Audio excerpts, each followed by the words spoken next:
Because even though Dignitas have lost with Master Yi, Scar said that's still one of his favorite champions, and it's definitely one of the spectators' favorite champions. Everybody loves looking for those Yi sets. Yeah, so the Yi sets, I see what you did there. Vulcun have managed to take out 2 ninjas so far, Zed, Ken, and these are very, very quick bans. On the other side, Elise, Evelyn, and Lysandra, but crucially, Diana and Ryze are still both available. So they talked about focusing on Scar here, and Scar hasn't actually played Lysandra yet in the LCS, but we've been seeing her banned a lot because she can set up teamfights so incredibly well and offers a lot of CC to any team. Incredibly popular over in Europe is Lysandra as well, being used extensively. Vulcun immediately locking in that Nunu. The Ryze has been handed over to Skara. We've been talking about it in the preamble. We'll see if he can go, 3 for 3 and match the record. Yeah, that would even it up between the two, so they both have 3 wins with Ryze here. But really what I want to talk about is this Nunu pickup, because now that we're on the 3.9 patch, you know, they've reduced the true damage on that consume a little bit. He can still do the combo of flashing over and consume smiting. You're not going to be able to get rid of that one. But they did tone it down a notch, and his free HP from leveling up was also toned down. So that's actually a pretty decent hit to bring him back in line with other junglers. So we'll see quite how well he'll be used in Xsmithy's hands in that jungle for Vulcun. When you see the Lee Sin was locked in once again for Dignitas. We're seeing a significant amount of Lee over the side of the pond. He's outside of Arenea's hands, not all that popular in Europe. But Vulcun, they've locked in their AD carry and support, so they're leaving their solo laners for lost. Yeah, Lee Sin has really made a resurgence over here because he's a very fun champion for a lot of these junglers to play, and he has some of the capabilities of making those spectacular plays, which most of these guys love trying to pull off here. Crumbs especially has always loved the Lee Sin and the Xin Zhao because of their early game prominence and their early game playmaking ability. A side effect of taking that Lee Sin in the jungle early is that he usually will pick up that sight zone to accommodate for his blindness, and that allows a lot of free vision for your team as he's trying to jump around and make those moves in the jungle. We'll see how quickly Crumbs can get his hands on that sight stone. Now, Cutie Pie's hovering over Sivir. It was actually used earlier today in the EU LCS. It didn't work out all that well, however, but it has been swapped over. So Fiddlesticks locked in. Fiddlesticks Kate, another support fiddle. You know, Jat mentioned in the previous game, it's something, it's not like super niche, but it is one of those fringe support champions. Yeah, we've seen a lot of people favor the heavy crowd control supports here over the sustain ones. Sona being the exception. That's pretty much the main sustain support that we see, because she also brings crowd control with the crescendo there. So Fiddlesticks extremely popular, and he can get off to a very early start. Like we saw Edward, don't even put any points into Drain, because your strongest attributes that you're bringing to a team fight are the silence and the fear. So just max those up as quickly as possible. Dignitas leaving most likely their top laner, could be mid laner if Kiwi Kid wanted to take that Ryze. You know, we've seen Kiwi Kid and Skara chopping and changing the champions and even positions throughout the split, so it's something that you've always got to keep in mind. However, Zuna has locked in his Kog'Maw, and I'm going to say his Kog'Maw because nobody else is really playing it to the same level. It's pretty interesting that they've decided for Kog'Maw even when Tristana is available too, because he's pretty much had a clear order of AD carries that he prefers. Kog'Maw's on the list, but Tristana's always been the queen, the one at the top of that list, and it's because she does have the extra escape with her rocket jump. So maybe this is some training for Zuna that they decided after his poor positioning last week, they want to force him on Kog'Maw so that he has no rocket jump and he doesn't get over aggressive. If you're on Kog'Maw and you have poor positioning, you're at the front of the fight, you'll instantly pay for it there. So we're definitely going to have to keep eyes on that Zuna play. He's going to have to work around the Nunu ultimate and the crescendo from Sona there. So he's got some good backup, but we're definitely going to have to keep our eyes on his positioning in team fights. While Dignitas are locking in their last champion, the composition has been rounded out for Vulcun. They've got Ezreal, Kog'Maw, Zac, Nunu. So Nunu, Zac could go lane, could go jungle. We're most likely going to see Zac in one of the solo lanes. And maybe even a mid lane Ezreal is a possibility. Yeah, it's looking like a very strong team here because of the disengage, but also because of the re-engage that they could use after blowing up after blowing the cooldowns here off of Dignitas, what you want to do against like a team with Fiddlesticks is bait out the Crow Storm and basically slow him down and kite him, and then re-engage after that's down, because he's very squishy after that. And if you can get a hold of him, then they can blow him up easily. So one of the popular strategies, like you said, bringing 2 AD carries works a lot when you use a utility tank jungler and a utility tank top laner. So that's working in their favor. We'll see whether or not this all-in composition of Dignitas will be able to stick to Vulcun long enough to make this damage, matter. We are loading up into the game very, very shortly, and 2 very different compositions, 2 very different styles of gameplay. The laning in the early game is going to be instrumental for both of these teams. And they're going to have to pay attention to not only the laning in the early game, but the jungling in the early game. Anytime you have Nunu in the game, the buffs are constantly under contest. Everybody's working so hard to keep the timers on every single buff, not just your own, but all the enemy ones as well, because those are so important now with all the extra experience being allotted onto them. We'll have to be keeping track of Smithy as well as all 4 jungle timers of each 4 buffs. And something that Vulcun will definitely have to keep their eyes on is all the vision as well. To keep up the pressure, make sure they can carry on stealing as those buffs respawn. We are in game right now. It is, of course, Vulcun on the left-hand side in the blue trunks, as well as Dignitas on the right-hand side of your screen in the red trunks. Starting, there's a lot of biscuits and a large number of wards, but more so in favor of Dignitas than Vulcun. Yeah, I mean, every time we've seen Rise, he's gone utility, gone for that biscuit. Scar also picks up the extra ward here, and he actually places it extremely early just to get out some vision and see if Vulcun go for the red side invade, while Crumbs is going to try and see Bloodwater here. So he'll probably spot him out, but we're just getting a very deep ward down. He's very lucky that there's no one else, but he's extremely out of position now, deciding to go the long way around. And on Dignitas, they're quite aggressive themselves. So definitely some expected wards from Dig over here, the normal Wraith ward and the red bush ward. But the interesting thing put down here by Bloodwater was the double Golems ward at the very top. We'll also see some extra vision for that top lane. So it makes me wonder if they're going to want to try and contest some early action here on the red side jungle. Some very brave moves from both Batoy and Bloodwater, just solo, running through their enemy's jungle. Nobody willing to commit to a fight or really get involved, though, so nobody's caught out. And we'll see who's going to make use of this information more. You have to feel that Dignitas, with all this additional vision and poising, they really want to be 100% aware of where Xmithy is, what he's doing, and try to keep tabs on him so they don't get invaded on. Yeah, it's one of the biggest parts when you are against the Nunu is the first 4 buffs that spawn. If one team's able to grab 3 out of those 4, it's a huge win for them. And Nunu's always the one that brings that extra threat. So what they're actually going to do is a delayed invade over at the blue just to see that Dignitas have not started there. And Smithy, it makes me think that he'll probably be going over there second, since the AD carry and supports are both bottom. So we'll have to keep our eyes on this invade. They did get that ward down on the blue buff. And you can see that Lee Sin is over towards his red, so as Crumbs decides to move around, maybe the pressure is going to be enough to set it up. We are going to see straight matchups in this game. Zac versus Rumble in the top, as well as Ezreal versus Rise in the middle, and our duo lanes down bottom. And it's just going to be a little bit of a slugfest to see who's going to get this early lane dominance.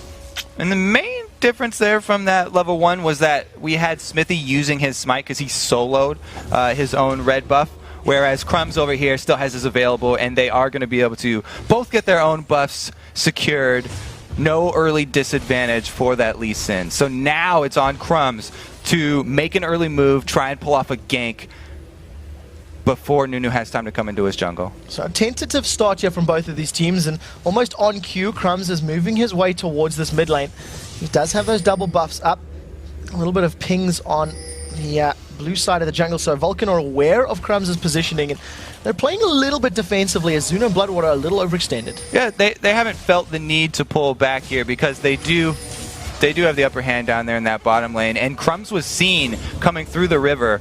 So Smithy has taken this time to gain an experience advantage. He's cleared an extra camp now on Crumbs and it's all because of that one ward that Vulcun did have in the bottom side river. Vision is going to be so important for both of these junglers, as they're both incredibly mobile and want to be getting in their opponent's faces. So we'll have to see how this next round of wards, where and when they get put down to determine some of the plays. Psychosid and Kiwi Kid just trading up here in the top lane.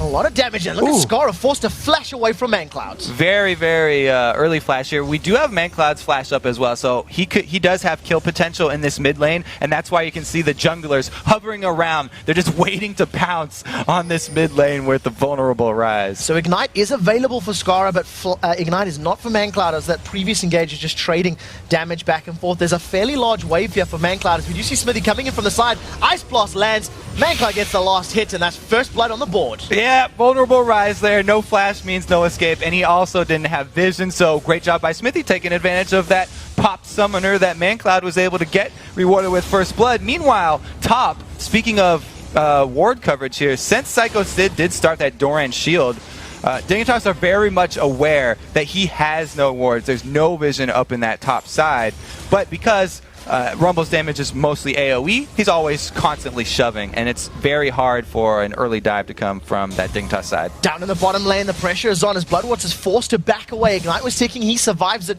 Zuna sticks around, burns to the last of his mana, putting as much damage down as possible, as now we jump to the top lane. Flash away from Kiwi Kid, the Ice Blast is going to land. 210 HP on the board. They're going to start face tanking the tower. Overheat is up. Tower hit's going to drop Big Smithy. They're going to trade 1-for-1, and Psychosid gets away with his life. Almost popped the Zac passive as well. Very close right there. And this is the second time that we've seen Rumble come out with a kill in a 2-versus-1 situation. Not quite as clean as balls there, but Kiwi Kid was able to grab one. Well played by Kiwi Kid to at least get that kill on the board. He's even with CS and has got the same number of kills as his lane opponent, so we'll see what he decides to actually pick up in the shop. Amp Tome as well as that Ruby Crystal. So going to be working towards some early penetration to make that strong damage of Rumble stick. And we've seen an early Sight Stone picked up by the Nunu, which is exactly what you want to do as this champion. You want to continue to place wards deep inside the enemy jungle so that he can get his counter jungling going here. So we'll see how and where these wards get positioned. Smithy, 2 ganks placed, 2 of them successful. He's hovering around the mid lane again, well aware that Scar's flash is not up or available. He's basically just waiting for the go sign from Mancloud. Yeah, basically what we have is another minute, because the 5-minute spawn time on these buffs means that at around 7 minutes is when the next one is going to come back up. So Nunu would like to preemptively ward inside Dignitas jungle and get vision of Crumbs so that he can be safe in his next invade and go for that 7-minute, which would be red buff that would come up for Crumbs here. So we'll see if he does actually decide to move up towards them. Mancloud's a man that's taking the small walk over. He's got a ward in his back pocket. Psychosid and Kiwi Kid going toe-to-toe. That's a level 6 almost on both of them. The Mancloud's coming in from the side. And that's because Psycho Sid saw the ward placement. He always used Let's Bounce. So take a look at that. Equalizer is now available for Kiwi Kid if he wants to use it. He's turned tail. He's trying to run, but he's running the opposite direction. This is enemy territory he's heading towards. 1 tower hit gets picked up, the second in the background. He's trying to just deny an assist from Mancloud, and it does look like Psycho Sid will be able to pick this one up. He's taking Kiwi Kid on a long walk down the beach. Mancloud doesn't want to waste any more time. He wants to get right back to that lane. Meanwhile, Scar's taking this time of freedom to roam down bottom. Now Zuna's been feared up. The drain is on. He's been silenced as well. A lot of damage from PewDiePie, and that drops him down to 100, but Zuna does get away thanks to that flash and barrier. And not level 6 there for PewDiePie, so there's no ace in the hole, no sneaky snipe going to come out and try and finish him. Basically 2 sort of wasted roams there by both mid laners. And no kills coming down. Got to give some props to Kiwi Kid for at least realizing, look, I'm going to die, and at least denying some of that golden experience to his opponents and taking Psycho Sid on that walk. So Zac is now 2-0 in lane, 47 CS to 35, and looking pretty good. Yeah, it's actually a fairly substantial amount of gold. It's an extra 50% on any kill if you do add an assist to any member, sir. So it's definitely worth it to take that route, and Kiwi Kid made the best of a bad situation. Now, though, he's going to have to deal with a Negatron cloak Zac. So not only is Zac going to be healing up so much from his passive and those bloblets, but he's got the magic resistance to basically ward off most of that damage. We'll see how well it can work for Psycho Sid. They've now returned to that lane as the blue buff has been picked up and donated there to ManCloud. Dignitas' blue buff is still on the map. Crumbs and Scara have not made a move for it just yet. You have to feel that that's going to be the next objective they'll be looking to pick up. Up in the top lane, Smithy is once again sniffing around, trying to set up yet another gank. He's been omnipresent on this map. Yeah, it's interesting that he's focused mostly on ganks instead of counter jungling here. But he's not really worried about getting that very early jungle presence because they're running a double AD comp.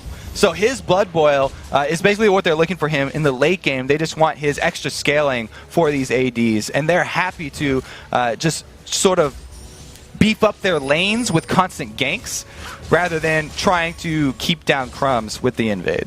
So we'll see how well it works out in terms of the mid lane. Talking about those ADs, Mandatory Cloud 75 CS to Scara 61. He actually soloed his blue buff while Crumbs was defending off that lane and picking up a little bit of lane tax. So both mid laners returning and stacking up that tier of the goddess. Keeping in mind it is 3.9. Flash Spear! Fear is out. Bloodwater's been moved over to the side. He's going to get dropped before Crescendo can go off. Crowstorm is being channeled as Smithy jumps forward. Absolute Zero is now out. Patoy's going to be the next one to fall. They trade support for support. So Patoy does go for at one point in drain life there. You can see the ineffectiveness of a support Fiddlesticks trying to drain tank there, and he does end up going down. But the flash was also burned. Psycho Sid now engaging on Kiwi Kid. So Let's Bounce is available, as is his Ignite. While he's overheating, Kiwi Kid's just going to back away safely, and Psycho Sid decides not to go all in on that one. On the other hand, Kiwi Kid's put a lot of damage down to Psycho. He is in the danger zone right now, so he's getting the extra 50% damage on that Flame Spitter. You can see the effectiveness right there, even through a Negatron Cloak. So thanks to that, almost just the damage is shredding his HP bar.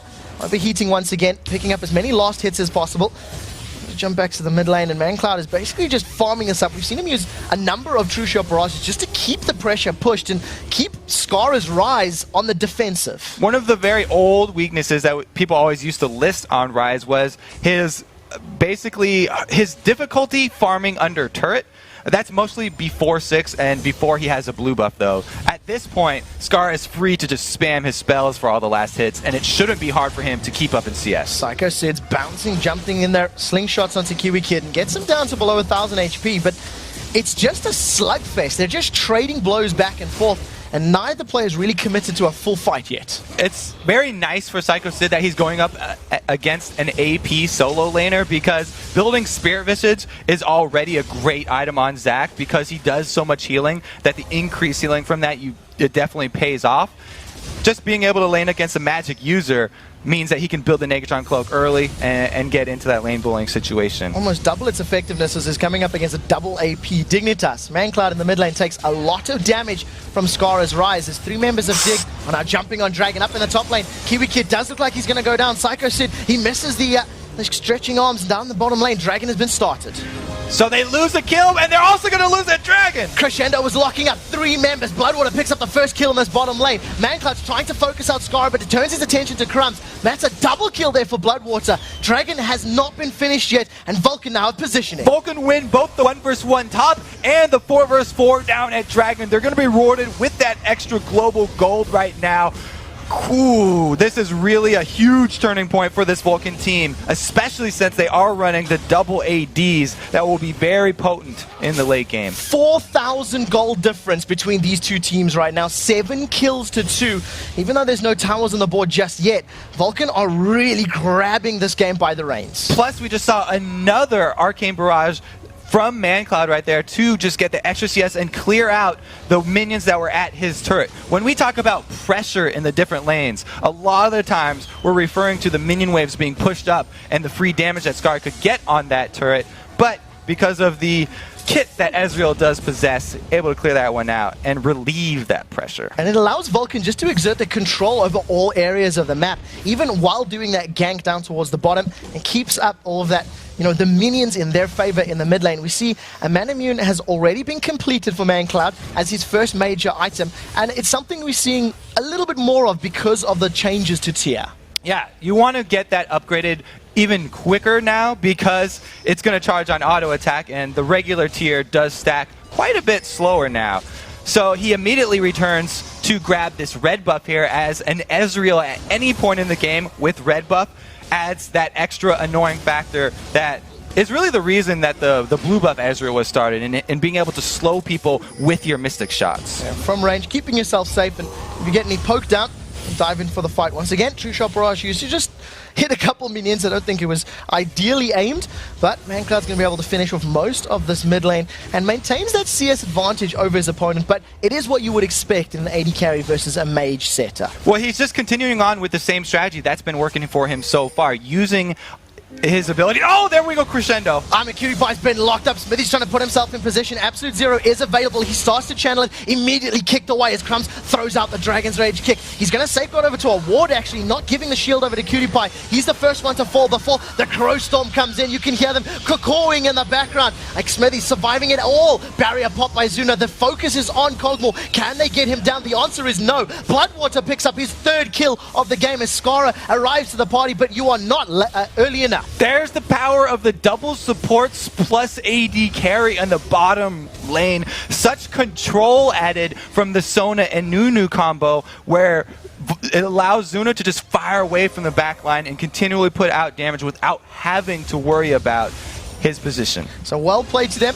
We'll see if Zuna can keep up that positioning in the mid lane. ManCloud's been held in place by Skara. They're trading back and forth with blue and red. ManCloud feels he likes his chances. True Shot Barrage goes out. A great Mystic shot onto the backside of Skara, dropping very, very low. ManCloud's thinking about this, but decides against it. That was all because of the roam down bottom there from Skara, trying to alleviate the minion wave on that bottom turret there. And Mandatory Cloud, again, with the same strategy, just continually shoving that mid lane. Now he's even on the secondary turret, and no one's answering that minion wave. So 3 towers in favor of Vulcun. Now they've picked up the first dragon of the game. We see in the top lane, Psycho Sid has a 2-level advantage over his opponent, Kiwi Kid. In the mid lane, Mandatory Cloud, a 2-level advantage over Skara. It's all going well for them right now.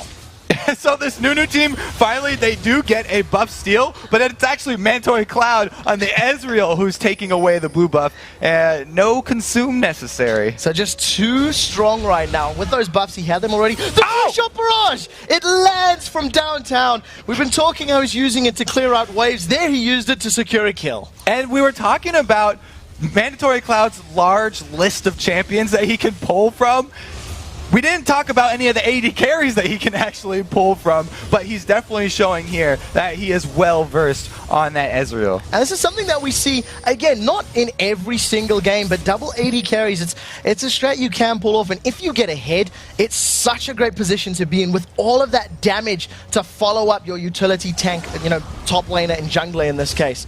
Zuna, very overextended right now, realizes that Bloodwater's coming to help him out from the side, and they're just keeping the pressure on this inner turret. Yeah, I was going to say, the reason he's up there is because he knows he's got Bloodwater with not only ward coverage of the full blue side jungle, but also an Oracles to clear out the wards of Dignitas. So if Dignitas want to make Zuna pay for pushing up this far, they have to go into Fog of War, and they will be unaware of any counter gank situation. Psycho Sid decides he wants to bounce up in Kiwi Kid's grill, manages to dodge the first Electro Harpoon, eats the second one. Unstable Matters are popping, another slingshot backs up, he's burned his Ignite, gonna carry on chasing, Equalizer is out, the Ignite's ticking away, and Psycho Sid picks up an easy kill. Psycho Sid did not take any damage for the first 20 seconds of that fight because he's been stacking that magic resist, and he has the heal, the extra 20% there from the Spirit Visage on top of his passive. It was just, you can see the effect of any rumble there, and you can tell this top lane is going to go from bad to worse right now. Dignitas are faltering in every single lane right now. That gold deficit is up to 9,000 at the 18-minute mark. That's 50% of the HP dropped on the inner turret in the top lane. The inner turret in the mid lane is being dropped as well, and Zuna's going to carry on pushing this bottom lane. It's everything in favor of Vulcun right now. Exactly. They're just constantly shoving up the minion wave, so that gives you 2 benefits. Not only are you going to be able to constantly deny your enemy minion kills to the turrets and get damage on those turrets, but you also constantly have vision of your enemies because the minions are always shoved up into their lanes, and that allows you to take whatever you want out of their jungle here. As you can see there, they were even going for those double golems, but Cutie Pie claims that soul. Next, Smithy and ManCloud taking away the wolf camp over here. They've taken the blue buff away. They've now stacked up a couple numbers on this tower, and Crumbs, he hasn't really got a lot of items to contest as Dignitas and the rest of the team group up in the mid lane to try to defend, but they're losing so much HP in this bottom lane. Nobody can go up to answer Zach and nobody can come answer this dual lane of Bloodwater Zuna because of that perimeter wards that they've placed so deep in Dignitas jungle. Here's KiwiKid gonna pay once again. Xsmithy's gonna go in. Absolute Zero's being channeled. Psycho Sid not using Let's Bounce just yet. Decides to back away. Smithy's actually gonna get dropped. A little bit overconfident. Yeah, he's not paying anything. Got caught out there, ate too much damage from the equalizer in the bottom lane. Bloodwater and Zuna, they're playing very, very safe. Crescendo locks up Cutie Pie. Exhaust is down. Then Blade of the Rune King gets pulled down. Cutie Pie gets dropped. All too easy for the two of them. You have limited resources on your team. There's only 5 members, so if they send those 2 up to the top to help KiwiKid, Patoy going up there to support him, it means that we had Cutie Pie left all by his lonesome down there with the 2 from Vulcun. And Zuna's just going to 1v1. Crumb's going to carry on chasing. Flash forwards. He gets a rampage 4-0-3, tanking up that tower for a number of hits, but he does survive. Up in the top lane, Psycho Sid once again going all in on KiwiKid. Let's Bounce is available, decides against it.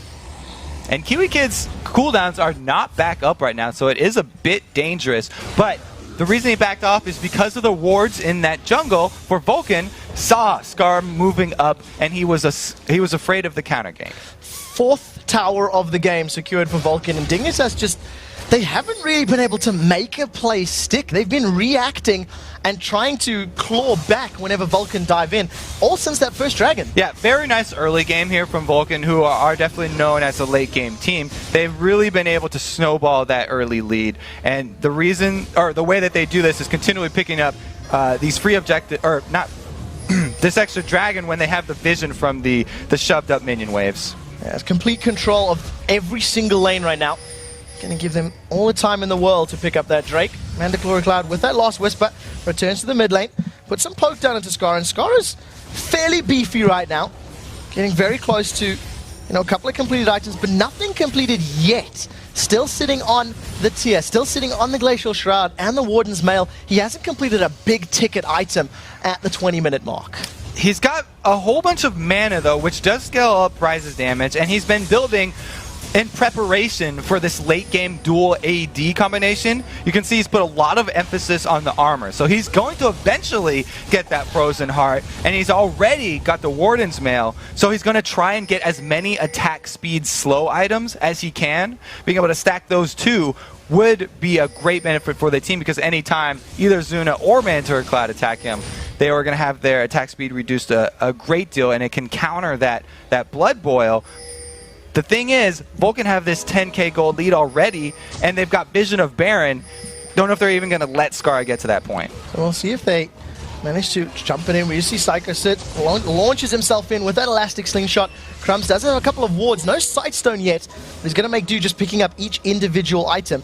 Patoy was poising himself, was thinking about that Crow Storm over the wall, decides against it. In terms of the AD carries, Cutie Pie does have his Infinity Edge, which is crucial for his damage, but Zuna's not very far off that right now. No, and Zuna, even not being very far off, his Infinity Edge didn't come at much of a cost. He's rushed that Blade of the Rune King as per usual for him, which could allow them to take down a Baron very quickly. And if they do come out ahead in this one, then he's going to be able to pick up that Infinity Edge. Zac actually is still up in the top lane here, though, so they are going to pull back. So they do have pink wards in there. At least they knew that Dignitas weren't 100% aware of it. Now that Dig have pushed forward, they'll need to be a bit more cautious than they try again. Now Zac's coming around for the back! The Crescendo locks them up. Scarage just gets deleted from the map. A double kill for Mandatory Cloud, but he's not done. Arcane shifts aggressively forward. 2 easy kills for Vulcun. Vulcun definitely have free reign now. They can easily take this top turret, and Cutie Pie does get caught. It's not over yet. Another Mystic Shot lands. Cutie Pie's dropped. Barrier forces up. There goes the Arcane shift forward as Mancloud gets feared. He goes back into the tower. Dragon's Rage kick knocks him in the background. Bloodwater picks up his 4th kill of the game as Let's Bounce comes out from Psycho Sid. They get 1 kill back, but that's 4 members of Dignitas down. And they only took out one of the AD carries. Zuna's still here. They're going to be able to continue this march on the mid lane. So mid inner turret is down. Xsmithy's bashing away on the top inner turret. They've got vision control of their opponent's jungle, and once Mancloud respawns, he's just going to amplify all the damage they've got. That's a 13,000 gold lead right now. So those 2 secondary turrets that they just got off of that team fight mean that there's even more control on this Baron side of the map. So if Vulcun return over there and they clear out the Baron, then there's a long stretch of ground that Dignitas have to cover to contest the next Baron. With Zuna having that Blade of the Ruin King that we talked about, plus his Kog'Maw W, they will be able to shred that Baron very quickly. And if you look at the mini-map, all of the vision is there to back that up. Make the map look like a Christmas tree is the policy. And Zuna gonna go toe-to-toe. Skara thinks he wants this fight. He does have his Frozen Heart completed. He's gonna chase in. Void Ooze is up. Zuna's gonna carry on chasing. Bloodwater's coming in to help out. The heal, a little bit of poke, and that was all too easy. Yeah, Zuna did a really good job of kiting into the bush, though. Even though he had backup coming, he baited Skara in even further until he was able to use that combo and make sure he couldn't get away by laying down the Void Ooze comboed with the Blade of the Ruin King activation. So you can definitely tell Skara's feeling the pressure right now. Feeling like he needed to go in, try that 1v1, try to pull something back. He's currently 0-3-0 and starting to fall off the pace as far as CS is concerned. But when every single lane is pressured, it's difficult to respond if you're Dignitas. You can see middle lane, bottom lane, it's being attacked by 2 AD carries.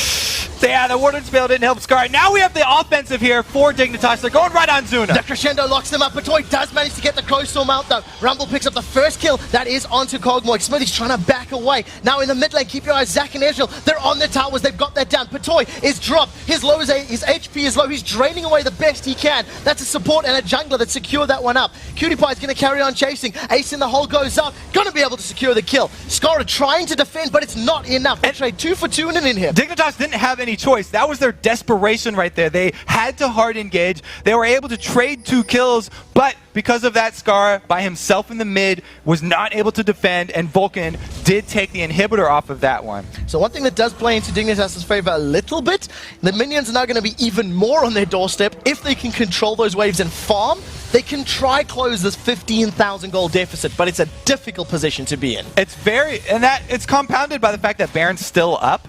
So if they huddle in their base and they try and take advantage of those waves constantly pushing to their base to farm up, then Vulcan's just going to go ahead and grab that Baron, and they'll come knocking next time with a purple buff. We'll see if they can get their hands on that purple buff. Vision once again going out from Bloodwater, maintaining superiority in that pit, just trying to get as much control as possible. If you look at the top lane though, Mancloud is a little bit out of position. He's being surrounded.